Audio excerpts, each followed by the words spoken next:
தேன் பூண்டு ஊறல் செய்ய போவாங்க வாங்க. நம்ம நாட்டு ரக பூண்டெல்லாம் எடுத்துட்டு இன்னைக்கு எங்க கொண்டு போறோம் அப்படின்னு பார்த்தீங்கன்னா, நாட்டு ரக பூண்டு, தோல் உரிச்ச பூண்டு, அதுக்கப்புறம் பார்த்தீங்கன்னா சுத்தமான தேன்.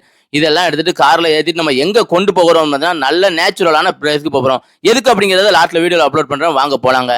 இதுதான் நம்ம ஊர். நம்ம ஊர்ல வந்து கிளம்பியாச்சு. நல்ல நேச்சுரலான பிளேஸ்ங்க நம்ம ஊரு. திருநெல்வேலி மாவட்டத்துல களக்காடு பக்கத்துல மலையடிப்புதூர் அப்படிங்கிற ஒரு கிராமம் தான் நம்ம ஊரு. நல்ல எப்பவும் சின்ன செழிப்பா பச்சை பசேல்னு சுத்தி வாழை தான் நம்ம ஏரியால வந்து அதிகம். எதுக்காக வந்திருக்கோம் அப்படிங்கிறத பார்த்துடலாங்க. இதுதான் வீடியோ எடுக்கக்கூடிய பிளேஸ்.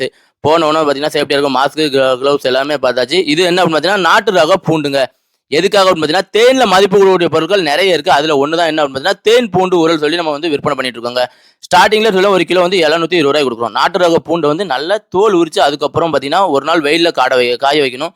எதுக்காக அப்படின்னு அதோட ஈரத்தன்மை ஃபுல்லா போகணுங்க. ஏன்னா டைரக்டா ஈரத்தன்மை இருக்கும்போது தேன் வந்து ஆட் பண்ணக்கூடாது. கொஞ்சம் காஞ்சதுக்கு அப்புறம் இந்த மாதிரி தேன் ஆட் பண்ணி வச்சு அதுக்கப்புறம் பார்த்தீங்கன்னா, மறுநாள் இல்ல ஒரு 2 நாள் கழிச்சு மறுபடியும் ஃப்ரெஷ்ஷா வேற தேன் ஆட் பண்ணணும். இந்த தேன் வந்து பூண்டுல உள்ள காரத்தன்மை ஃபுல்லா இதுல போயிரும். அத அப்படியே அந்த தேனை வெளிய எடுத்துட்டு மறுபடியும் ஃப்ரெஷ்ஷான தேன் வந்து ஆட் பண்ணணுங்க. இந்த மாதிரி நேச்சுரலான தேனை ஆட் பண்ணி கிட்டத்தட்ட 40 நாளுக்கு மேல நல்லா வந்து ஊற வைக்கணும். தேன்ல மதிப்பிடக்கூடிய பொருட்கள் எந்த பொருட்களா இருந்தாலும் 40 நாளுக்கு மேல ஊற வைக்கணும். வீடியோ எப்படி இருக்கு? நம்ம ஊர் எப்படி இருக்குங்கிறத கமெண்ட் பண்ணுங்க. தேவைப்படுறவங்க வீடியோ நம்பர் கூட கான்டாக்ட் பண்ணி வாங்கிக்கோங்க.